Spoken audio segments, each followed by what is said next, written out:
Y podemos afirmar que si hoy en día ha llegado con este diseño curvilíneo y con el nombre Lauburu, ha sido para distanciarse de Hitler y el régimen nazi.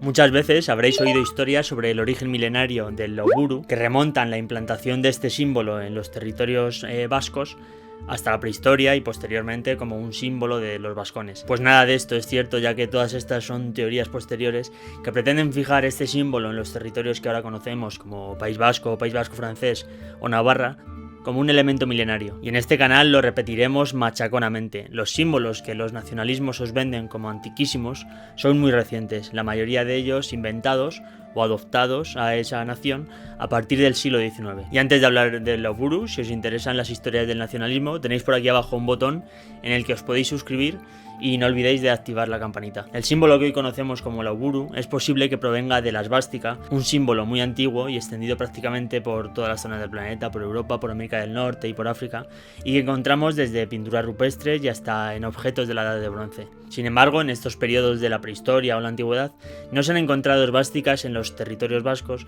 y los investigadores que sostienen que las hubo señalan que no fue de una forma mucho más abundante que en otras zonas. Tal y como la conocemos hoy en día, esta cruz llamada curva, la podemos datar con seguridad en el siglo XVII, y entonces era un elemento decorativo muy asociado a símbolos católicos y que no adquirió ninguna significación identitaria hasta el siglo XX. Y durante estos primeros 2-3 siglos es especialmente abundante en el País Vasco francés, el norte de Navarra y muy escaso en Vizcaya y en Álava. Y durante el siglo XIX varios autores comienzan ya a darle un sentido identitario, por ejemplo como símbolo de las 4 provincias, Álava, Vizcaya, Guipúzcoa y Navarra, y el escritor vasco-francés Josep Agustín Chao, considerado como uno de los antecesores del nacionalismo vasco e inventor de mitos como el de Aitor, el patriarca de los vascos, hablaba del Lauburu como una representación de las 4 provincias vascas en época romana.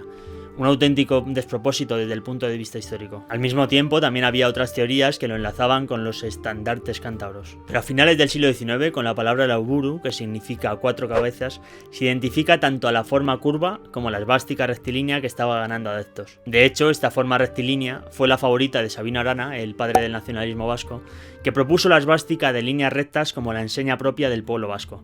Pero su propuesta tardó en triunfar. No fue hasta 1914 cuando un grupo nacionalista de promoción del euskera entre los jóvenes propuso la adopción de la esvástica para distinguir a los vascoparlantes, una especie de pequeño pin con el que se identificarían los hablantes en euskera. Con el paso del tiempo, esta esvástica deja de representar solo a los euskaldunes, los hablantes vascos, para identificarse con el nacionalismo vasco en general. A partir de 1931, durante la Segunda República, se populariza y encontramos en empresas, en escudos, en publicaciones y en complementos como pañuelos o gemelos. Por ejemplo, como motivo del referéndum del Estatuto Vasco en 1933, la carretera de Bilbao a San Sebastián apareció llena de pintadas con gigantescas esvásticas. Y durante todo este tiempo debemos recalcar que no fue llamada Lauburu, sino esvástica o esvástica vasca. A comienzos de los años 30 estaba lo suficientemente extendido que ya no era de uso privativo del PNV.